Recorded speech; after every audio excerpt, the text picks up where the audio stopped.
to the Gym Buzz blog, where we have a very exciting and practical video for you today. We are going to be talking to nutrition specialist, cookery coach and author Karen Maidment about her book Meals That Heal and the upcoming Meals That Heal cookery workshop she has created. How are you, Karen? I'm good. How are you today, Brett? Very good, thank you. I'm excited to learn to cook today, so thank you for giving us your time. And it's good to speak to somebody who's, mostly nutrition oriented on one of these interviews, because largely people are fitness minded with a bit of nutrition. I'm guessing you're the other way around.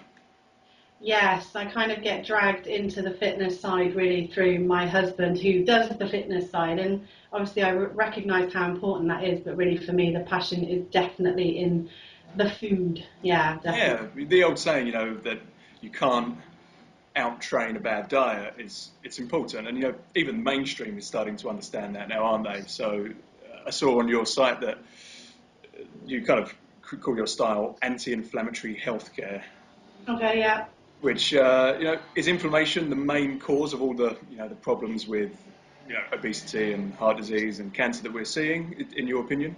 I think, an anti-inflammatory diet is as generic as I would want to go in terms of, tapping into the mass market, because it really does cover everything from things like Parkinson's and Alzheimer's to arthritis, osteoporosis, Crohn's disease, right the way. So from sort of brain-related issues right the way down through the body. And, to get yourself on an anti-inflammatory diet, a lot of it is just common sense, but we've just moved so far away from common sense, I think, just because we've become so polluted by the sort of mass media. And there's this, there's just so much information out there for people that I think the more you can simplify and take things back to what really makes sense on a very foundational level for people, the more confidence that instills people to change. Mm-hmm.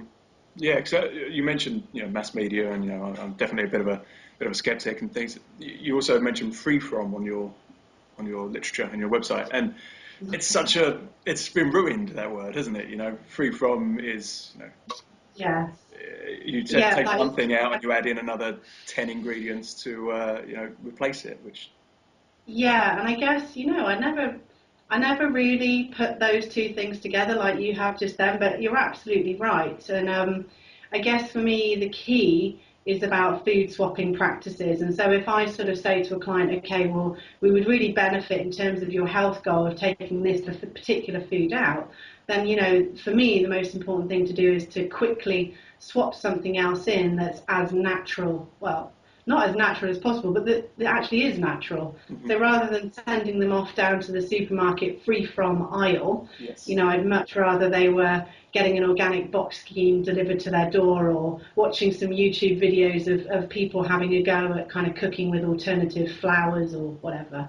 Yeah, because instead of asking people to read labels, you just say, well, eat this real food. It doesn't even have a label. So. Yeah, absolutely. And I think, I think a lot of people have just become so afraid to trust their own instincts. And for me, when I start talking to people about, okay, well, have you thought about trying this food? And they sort of say, but I really love that food, and I've stopped eating it because I thought it was bad. And it's amazing. I know practitioners across the board probably hear that sort of day in, day out. Mm-hmm. And I try to build that confidence in my clients to say, okay, well, if it's a whole real food and your body's craving it, perhaps we need to be thinking about bringing that food into your diet. Yeah, obviously we hear so many different types of diets, and they've all got different names, and they're the most popular ones, of course. What's and some of those foods that people think that they should be taking out, but you may reintroduce. Can you tell us some of those, or just a couple? Okay, so I think the question you're asking me is kind of what are some of the key foods that you may want to take out of the diet. Is that right? No, the other way around, actually. What do most people Okay, think they should take out, but you got would it. put in? Okay, so things like butter would be an obvious one, Mm-hmm. eggs, organic pastured eggs if possible, but certainly free-range eggs. If you're absolutely fine and you get on well with dairy products, then whole, preferably organic milk. So it's basically all those foods that are as I would say as close to what your grandparents or great grandparents were eating, Yeah. you know, as they were growing up, would be the kinds of foods I would be saying put back in. So really good quality beef, for instance, because I know red meat's had a really bad press as well. Yeah. All And those things. potatoes. Yeah, all those things you've just mentioned are, very, very, yeah, Yeah. hated on by the media. So it is important to have them. I feel so much better when Yeah. all of those things you've mentioned. Yeah, me too. And you know, what I'm finding is there's an absolute epidemic of people with anxiety, depression, low confidence, low self-esteem. And as soon as you start taking all the key proteins and fats out of people's diet, that's instantly affecting brain function. And it's no wonder that everybody's kind of wandering around feeling completely depressed and anxious when they're not getting those key nutrients that sort of feed the brain. So we get much happier, nicer people when we eat foods that actually taste good and are of a natural source. Yeah, definitely, definitely. So that's a bit more about the types of food you're recommending. Once you've got somebody to know what to eat, obviously you've got to then teach them how to cook it. So you've created a course, workshop called Meals That Heal to go Yeah. alongside your book, and I'm going to put the links on the site so everyone can click through nice and easily. The next one is on the 19th of October in London. We have actually got one sooner than that. So we've got one down here in the Cotswolds on the 28th of September, so in two weekends' time. That's at one of my favourite cookery schools, absolutely beautiful location. And then we're trialling our first one in London, like you said, on October the 19th. And then next year we will be rolling them out on a much busier sort of schedule, much more specific, so people can come along and literally just learn to bake or just learn to cook, you know, your 30-minute suppers with sort of 5 key ingredients. So there'll be much more kind of smaller niche type programs for people to get involved in 2014. Fantastic. So what are you going to teach me to cook today, Karen? Okay, so Brett, you and I are going to be cooking something slightly different between us just because of what we have in terms of our tools in the kitchen. I'm going to be taking people through cinnamon and cinnamon donuts that are gluten-free, grain-free, dairy-free, soy-free, and processed sugar-free, and they do actually taste really good. Fantastic. And I know you're going to make we talked about, Brett's going to make like a cupcake version. So we were talking off air, basically take a recipe, use the foundation of that recipe, and then get creative in the kitchen and sort of, you know, put your own twist on it. Fantastic. Okay, so let's set up to go. We're going to just remove this, depending on how smooth it is. I might edit it out. Okay, so what have we got? Can you see me okay there? Is that all clear enough? Yes, perfect. I'm just going to get a couple of extra ingredients. Okay, so this is cut my head off, aren't you? Awesome. Perfect. That'll work. Okay, so what's first, chef? Good, good, good. All right, so we are going to take our organic eggs. Okay. So we want 3 eggs. 3 eggs. And just crack the eggs into a bowl. By the way, when you're cooking with me, making a mess is absolutely essential. So please don't try and be tidy. Because I'm good at that with the children, that's fine. whenever I cook, whether it's on my own or in company, I always seem to manage to literally use every piece of kit in the kitchen. It's filthy, perfect. 3 eggs, done. Okay, so basically what we're going to do, we're going to put all our wet ingredients in together, Brett. So you've got your eggs. Have you got I don't know if I asked you if you had coconut milk, whatever you use in your house. Milk, how much? That's fine. How much? Do you use measuring spoons in your kitchen? Yes. Awesome. So grab yourself a measuring spoon. Yep. Do you have 1/8 of a cup on your measuring spoon? 1/8 of a cup, which is, no, I do not. I have mils.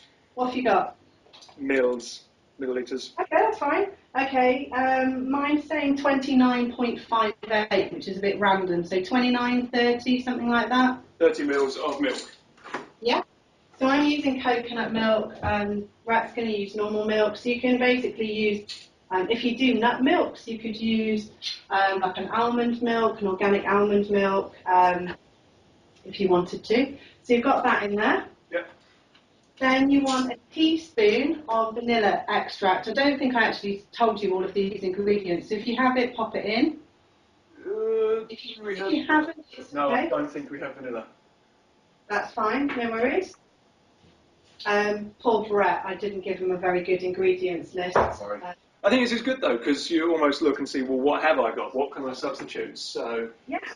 And to be fair, you know, you don't need the vanilla. So just whisk up your eggs with your milk. And if you're using vanilla extract, then you would be putting that in now. So basically just so it's all combined. Yep. Okay. All right. Have you got your coconut oil? Yes. Awesome. So How much? I'm a bit of a speed queen, and I've already melted some. So the same amount that you measured out in your milk, so that's 30 ml, you want to measure out the same amount in oil and just melt that down. Yeah, it's already melted. We're very hot in this house. Excellent. Okay, so in. Okay, we're in. Perfect, and then give that another whisk.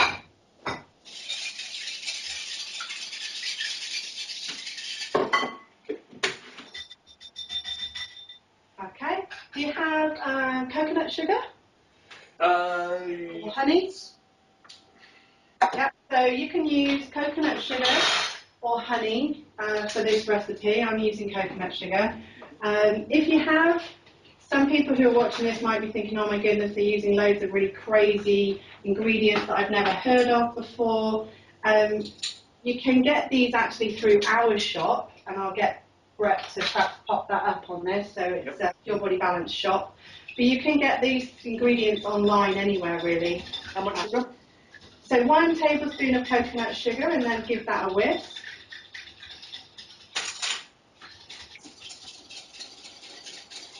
Okay. So it should be a nice kind of caramel colour now if you've used the coconut sugar, because the coconut sugar is quite brown. Okay. So then you want to put your cinnamon in. Okay. You want 1 teaspoon of cinnamon, like a level teaspoon like that. Yep. Give that another whisk.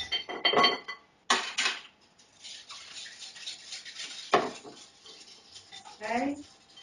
So basically you start with all of your wet ingredients. So always have your wet ingredients first. And we're going to be cooking with coconut flour today. And whenever you bake with coconut flour, you always want coconut flour to be the last ingredient you put in. And I'll tell you why as we're doing it. You have baking powder, Brett? Yes. So you want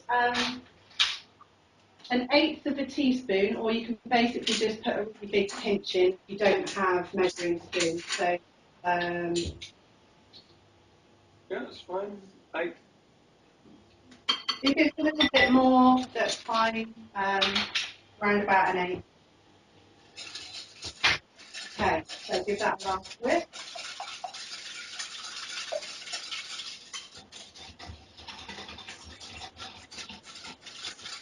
Okay, so the final ingredient to go in is your coconut flour. So in particular, this is the one that I like. Yay! Okay, so the reason I like this one is because it is certified gluten-free. So if you're a celiac, you really want your flour to be certified as gluten-free and not just naturally gluten-free. And it's also organic. Is that related to the, the environment it's manufactured in? Yes, yeah. So basically, so for instance, I use a lot of chestnut flour in my baking, but it's quite often contaminated. So for my workshops, I have to make sure everything's celiac approved, which can be quite difficult because the only one I can get is from France. Gotcha. Okay, so you want 1/8 of a cup of flour. Which is how much? 1/8 of a cup. So the same as the oil and the milk. Same amount, okay. Yeah. And what you want to do is use a sieve if you've got one. I do not have a sieve. Okay. It'll be fine. You'll need to whisk a bit more. So the thing with, I'm going to put mine in, and I'll just talk you through it, and then Shake it. Basically, the reason that you want to use a sieve with coconut flour is because coconut flour is very, very fibrous. Mm-hmm. And when it sits in the pack, it can get quite lumpy, and it can sort of it can stick together. Yeah, so I see that. Yeah. So it just means you need to whisk it a little bit more to get the lumps out of it if you don't sieve it. It warned me I needed a sieve. It's not the end of the world. Okay. So now, what you're going to see with your batter is that depending on the type of milk you've used, so whether you've used coconut milk, raw sheep's milk, goat's milk, almond milk, it will change the thickness of your batter. So you may need to add a little bit more coconut flour at this stage. So, which I'm going to do, because my batter's a bit loose. Is that a bit loose? Can you? Yes. A bit loose, okay. Yeah. So what I would do is get a tablespoon or a teaspoon, and basically just put 1 teaspoon at a time. I kind of know how much I need to put in, and then whisk. So this is the bit where you're kind of getting creative and intuitive in the kitchen, because it's you can't just follow a recipe with coconut flour. You have to kind of feel how the batter is.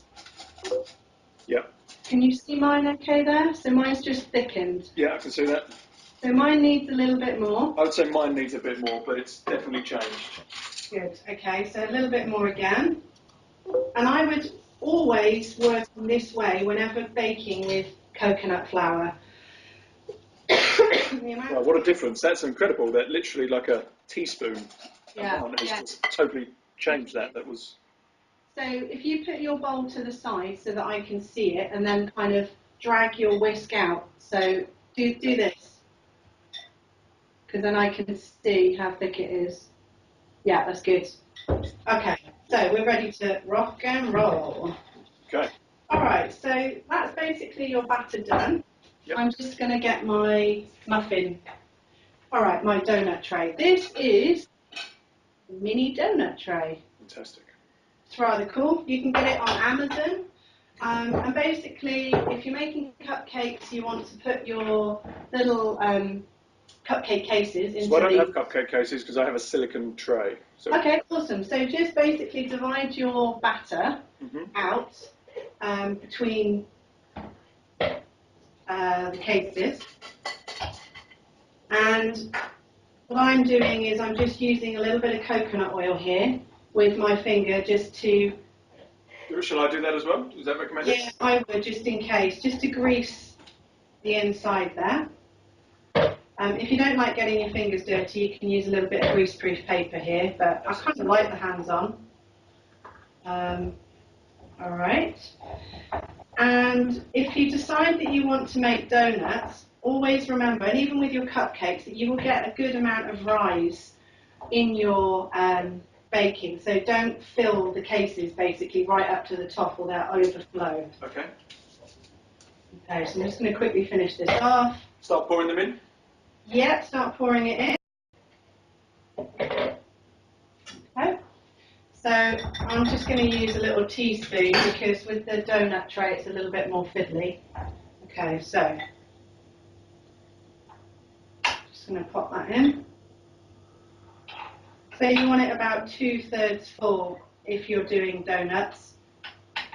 Probably about the same with cupcakes actually as well. You can also use this batter to make muffins.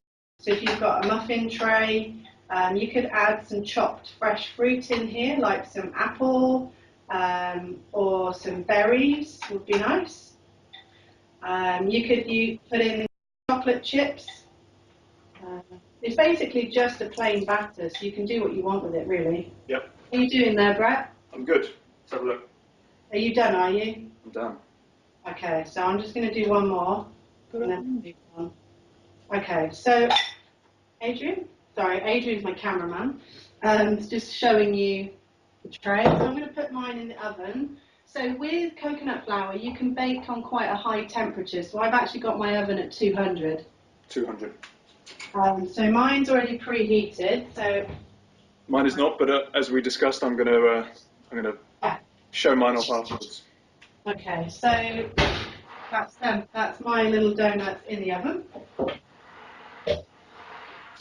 And what we're going to do now is, as I said to Brett, my Blue Peter moment. So I made some earlier. This is basically what your little donuts are going to look like. Okay? And basically to finish your donuts off, we are going to give them a coating. And we've got some coconut sugar here. We're going to add a little bit of cardamom. So we were discussing this actually a moment ago. This is ground cardamom, but you could grind the seeds from cardamom pods. So maybe about a teaspoon of ground cardamom, about a teaspoon or so, maybe half a teaspoon of cinnamon. Basically, it's really simple. You're just mixing it up. Mix the flavours, and what we're going to do is use a little bit of coconut oil. Sorry, I'm backwards and forwards a bit here. That's okay.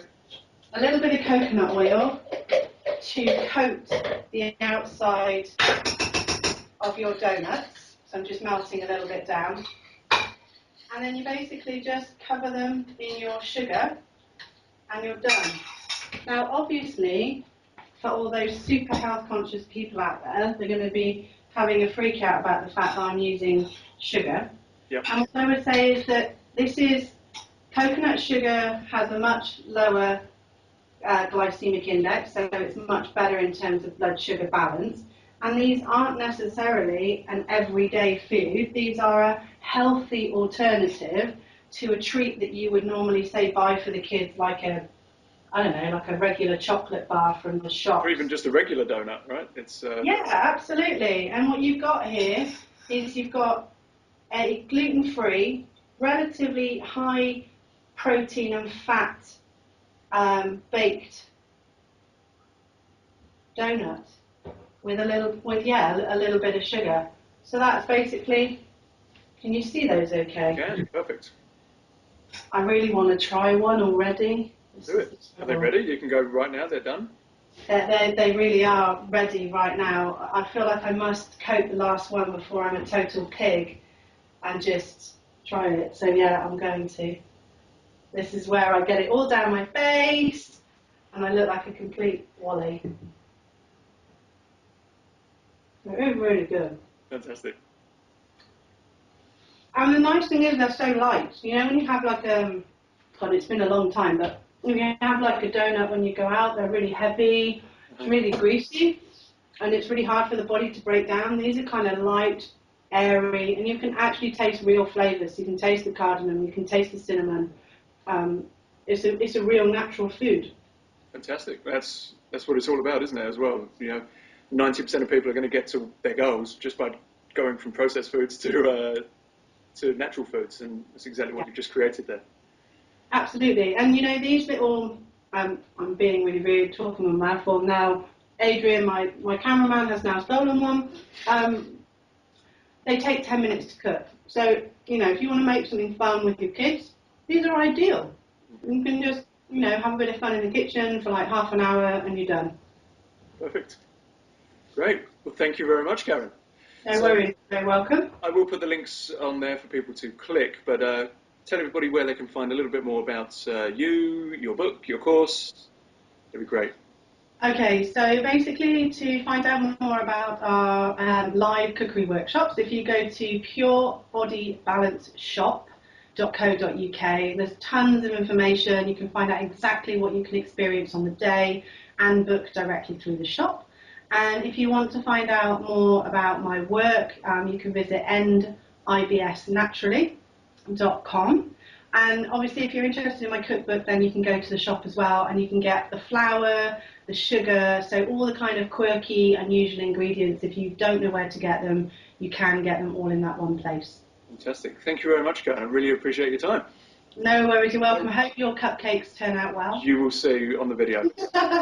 It's coming up in a minute. Awesome. Take care. Thank you, Karen. See ya.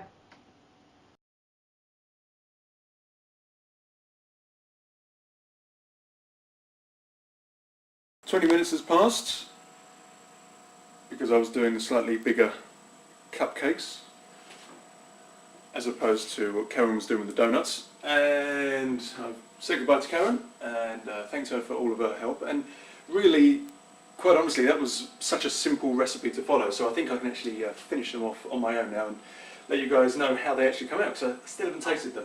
So while we were waiting, they were cooking, they were rising, looking through the oven. Karen was entirely right that you didn't need to fill the cases full, because they did come up and actually came up and above the cases, the tray, but they've since sunk down. Also, while I was waiting, I didn't have any cardamom powder like Karen had, so I had cardamom pods, which I looked at a couple of supermarkets, and that was all I could find. So you might come across the same problem. So what I've actually done, I've ground my own, broken open the cardamom pods, and ground my own cardamom powder with a pestle and mortar. Very, very easy.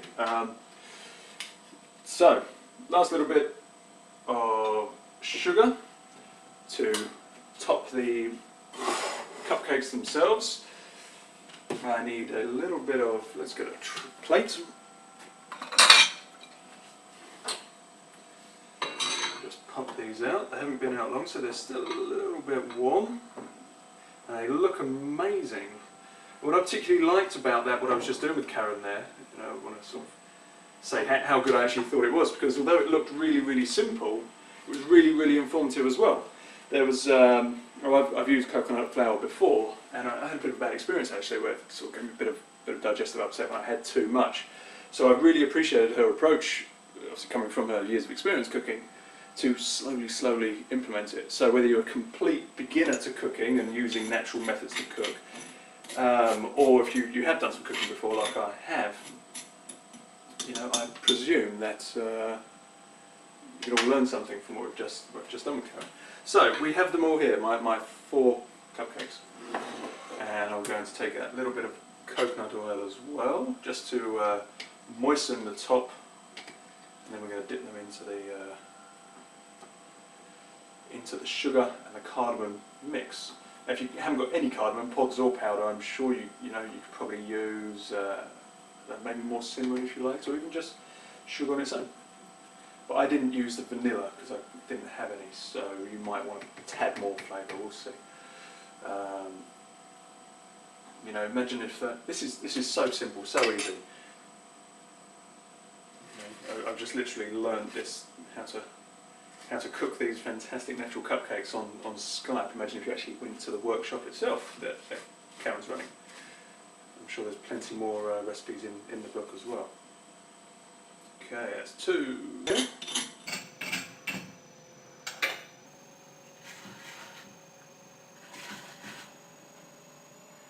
3 and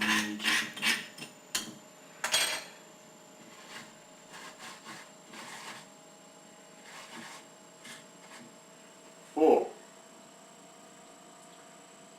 Okay, so here it is. We have my cupcake. Karen was saying that coconut flour is extremely dense, so you don't need a lot of it. It's not an enormous cupcake, and it's also a replacement for maybe a slight treat you'd have at the weekend. I don't know if I'd want these every single day. Just not sure it's always necessary to have treats every single day. Let's give it a go.